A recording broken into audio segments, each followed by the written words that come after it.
Year is 900 AD, and deep in the endless forest of Northern stands an ancient monastery carved into living stone, a place older than the kingdoms surrounding it, older than the kings who claimed dominion over them. Known only in whispers as the Sanctum, it is a refuge dedicated not to war or conquest, but to preserving the final remnants of human knowledge after the old empire collapsed. Its monks have safeguarded manuscripts, maps, songs, and histories rescued from burning cities and ruined palaces. They kept alive truths that ambitious kings wanted forgot. For generations that protected them, the forest was their shield. But on this night the forest falls silent, not the peaceful silence that comes with snowfall or winter, but a cold silence that feels like breath being held before a scream. Inside the monastery, 44 monks kneel in the great hall, their chants rising like slow smoke. These are words they have spoken every sunrise for centuries, but tonight they taste like farewells. Outside, beyond the moss-covered walls, the world itself is changing. The dominion of crowns, an empire born from ashes and ambition, is expanding. Not an empire of armies, though they have plenty, but one of erasure. Where other conquerors spilled blood, the dominion rewrote stories. It replaced old languages, banned ancient records, and burned libraries until no ashes were left to blow away. Wherever resistance appeared, the dominion did not create martyrs. Martyrs could be remembered. Instead, it created silence. Entire bloodlines vanished without graves, without records, without even a whisper. And now this empire had discovered rumors of its hidden vault, the last archive of the old empire, and they are coming for the monks. Brother, the abbot and oldest living soul in the monastery, rises before the order. His face is carved by time like the etched bark of the itself. Some say he had been born the night the old empire fell. Others say he once stood beside kings who are now forgotten by all but the dead. His voice, low and steady, informs the monks that the dominion has breached the outer forest. Brother, the youngest monk at only 16, feels panic close around his ribs. He has never left the forest, never seen a city, never touched a weapon. The world he knows is parchment ink and candle flame. Brother, once a soldier before he sought peace in, clenches his jaw. They will find us by dawn, he mutters, nods. They all know the truth. The Dominion's agents are already here.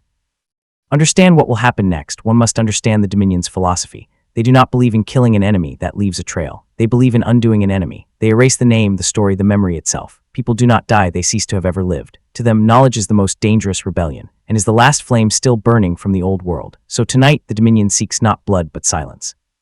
At midnight, the forest gives its warning. Birds vanish from the branches, not fly away, vanish as though swallowed by the trees themselves. The air thickens, the wind stops. Brother feels the breath of the forest turn cold. A single raven appears on the rooftop, its eyes reflecting a darkness deeper than night, lifts his gaze. They are near, he whispers.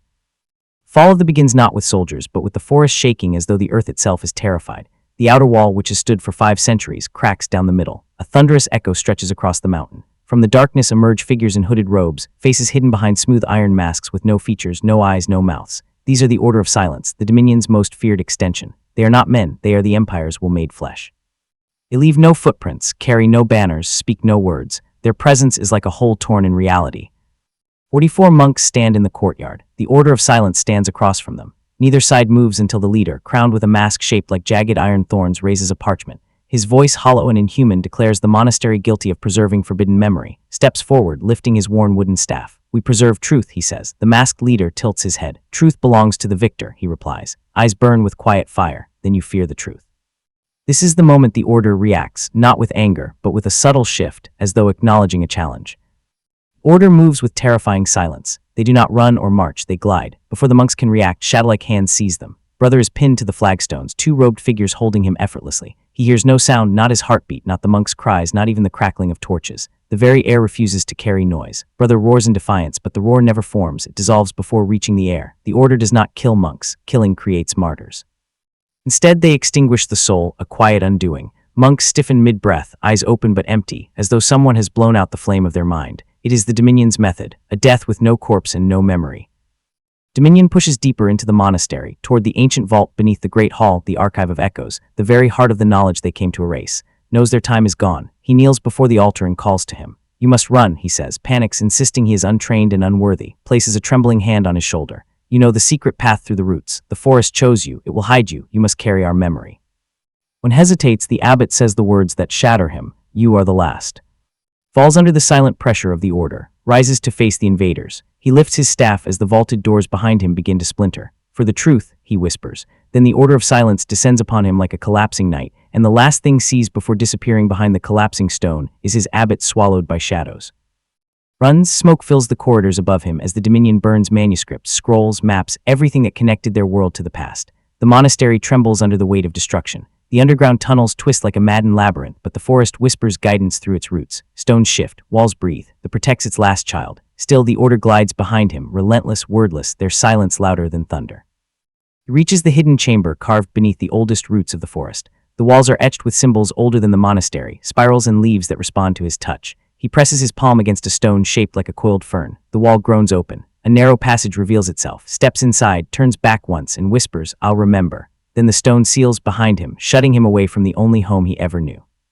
Forest devours the monastery within days. Trees swallow ruins. Roots reclaim stone. By the time the Dominion sends more agents that has erased every trace of their own sanctuary, the Order of Silence, those who entered the forest never return. Villagers at the forest's edge claim they hear chanting at night or see pale figures moving between trees carrying lanterns of carved stone. Some claim still walks the forest, unchanged by time, the knowledge of living inside him like a second soul.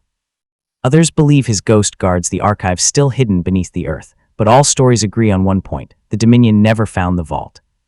Centuries pass, the Dominion rises and falls like all empires. New kingdoms take shape. The world forgets the monastery, or so it seems. In 1893, loggers cutting deep into the forest find that roots twist into shapes resembling letters. They hear whispers at night and flee. A historian named Dorian Hale ventures into the forest and vanishes for 3 days. When he returns, he carries a bundle wrapped in ancient robes.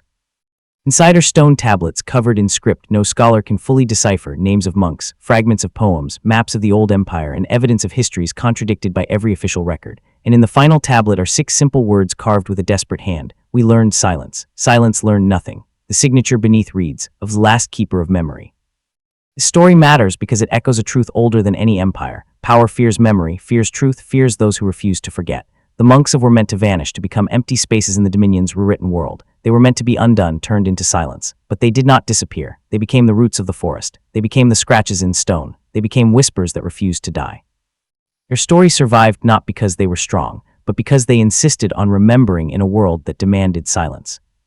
Empires fall, armies crumble, kings turn to dust. But a story carved into stone, a name whispered into the dark, a memory passed from one frightened monk to the next, that survives. The monks were erased from history by the Dominion, but memory is not recorded only in books. Memory is carried in people, in forests, in ruins, in rediscovered tablets, in the courage of those who choose to remember what they were told to forget. Now, because you listened, the monks have live again, not as ghosts, but as truth reclaimed from the silence that sought to kill it.